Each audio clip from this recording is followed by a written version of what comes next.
ल हाम्रो चाहिँ यात्रा सुरु भयो। यात्रा छ हाम्रो खोटाङसम्मको। हामीले दाइ छोडिदिन आउनु भएको छ हाम्रो दाइ।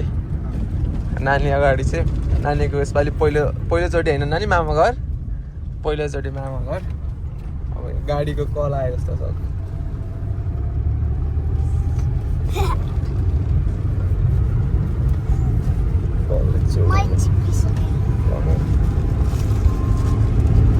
हेलो दाइ, म छाप्रो आइपुगेँ दाइ।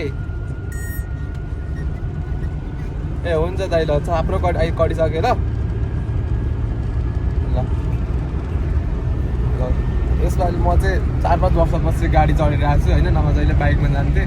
यसपालि चाहिँ नानी पनि जाने भएर हामी चाहिँ गाडीमा जानुपर्ने भयो। अब गाडीको यात्रा कस्तो हुन्छ हेरौँ, धेरै पछिको रमाइलो होला भन्ने आशामा छ। अनि दाइको अनि दसैँ कता यसपालि? यतै हो।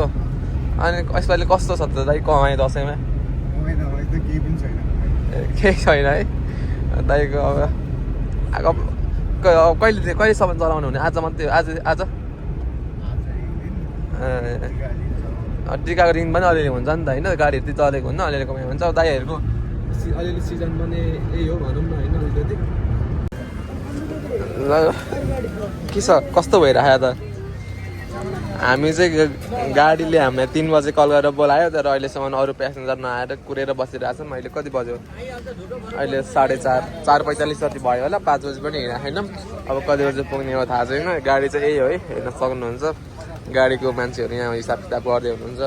अनि म चाहिँ यहाँ छु, के हुन्छ धेरै किन तुतुल पुतुल गरेर हो र? तल तिमी हिलोमा चालौ न, फेरि तल हिलो छ। यसलाई अल्छी लागिसक्यो अरे। नानीले चाहिँ बिहानको 5 बजे चिप्स सुरु गरिसके होइन। कस्तो मिठो भइरहेछ, कस्तो गाडीमा रमाइलो हुँदो रहेछ होइन।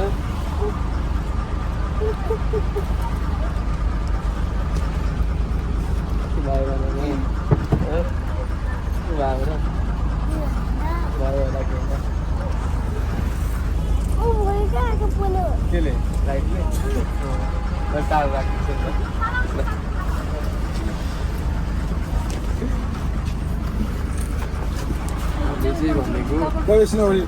कोटेश्वरबाट चढेको 1 घन्टा भयो। 1 घन्टामा चढेपछि मात्रै आइपुग्यो कोटेश्वरबाट। गाडी एकदम रफ सार चलिरहेको छ। हेरौँ यस्तो हालतले घरसम्म कति बेला पुगिन्छ।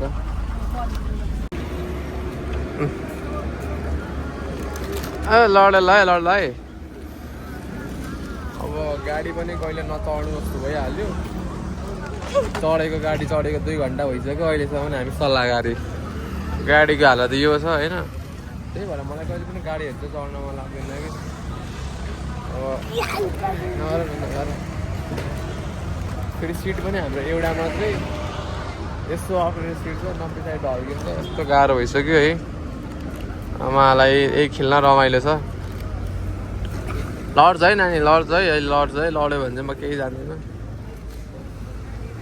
भयो क्या भयो। अब के गर्ने, यस्तै छ यो केटाकेटीलाई बोक्यो।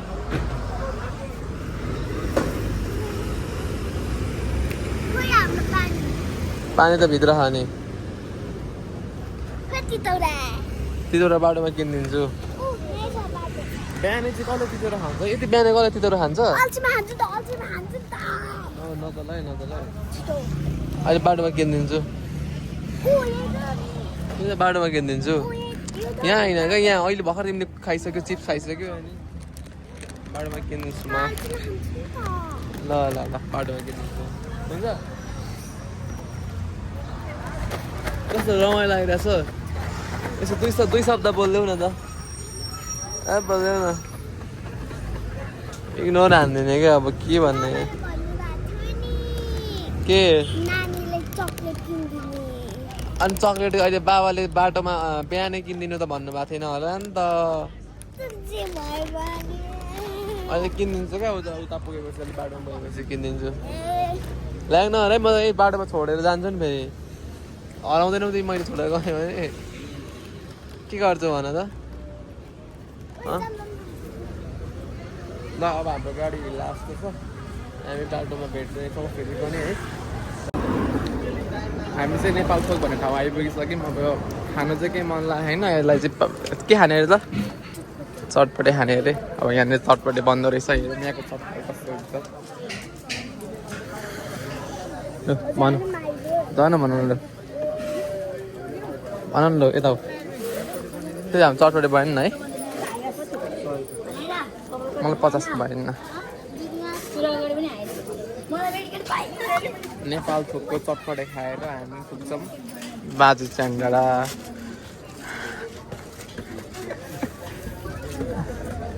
यसले मलाई कतिखेर आउँछ भनेर 5 मिनटमा सोध्छु अब यसलाई कसरी बुझाउँ कि अब अझै पनि 9-10 घन्टा लाग्छ भनेर ऊ त यस्तो पारी देख्यो भने ऊ त घर हो हाम्रो यस्तो भन्ने ऊ त घर हो हाम्रो भन्ने ठिकै छ बाटोमा हेर्नु पनि कस्तो हुन्छ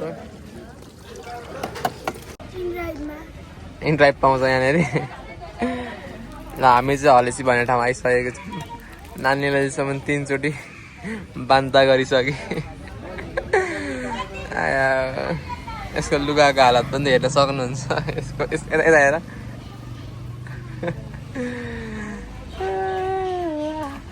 हाम्रो गाडी चाहिँ अब अहिले कति बज्यो लगभग 2 बज्यो अब 3 बजीतिर यहाँबाट 1 घन्टामा चाहिँ दिक्तेल पर्ने ठाउँ पुगिन्छ यो चाहिँ हलेसी महादेव हुनुहुन्छ यहाँनिर यता मन्दिर यहाँ माथिबाट जान्छ यता मास्तिरबाट त्यतिबाट अघि त्यत्रो किन्दा होइन अहिले मैले किनिदिएको हो त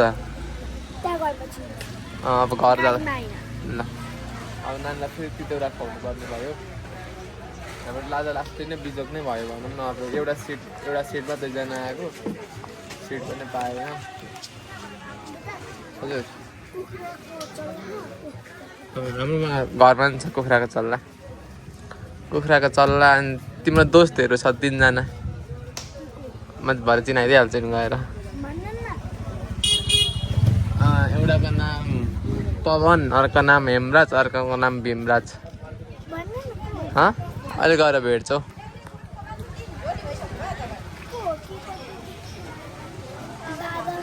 केटा भाइ एउटा चाहिँ दाइ अरू 2टा भाइ होला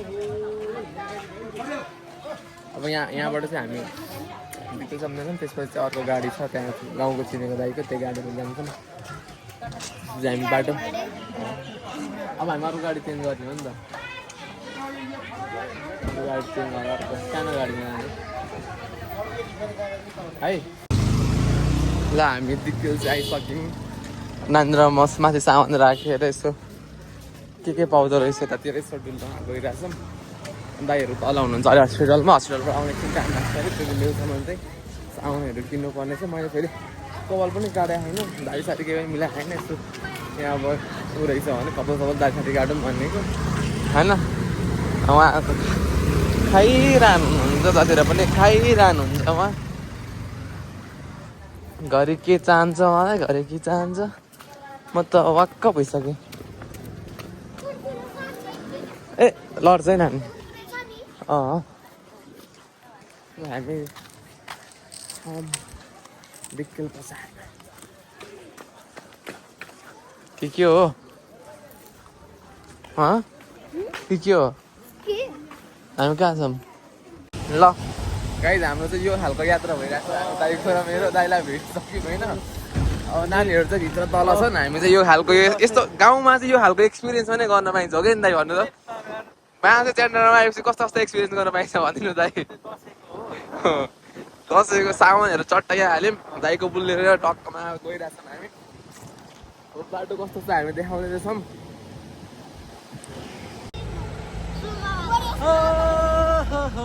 ल है यस्तै छ है हाम्रो चाहिँ अब टुरहरू नौटा तिमीहरूले चाहिँ कस्तो लागिरहेको त डर त लागेको छैन नि तिमीहरूलाई कस्तो लागिरहेछ बहिनीहरू छोरीहरू कस्तो लागेको छ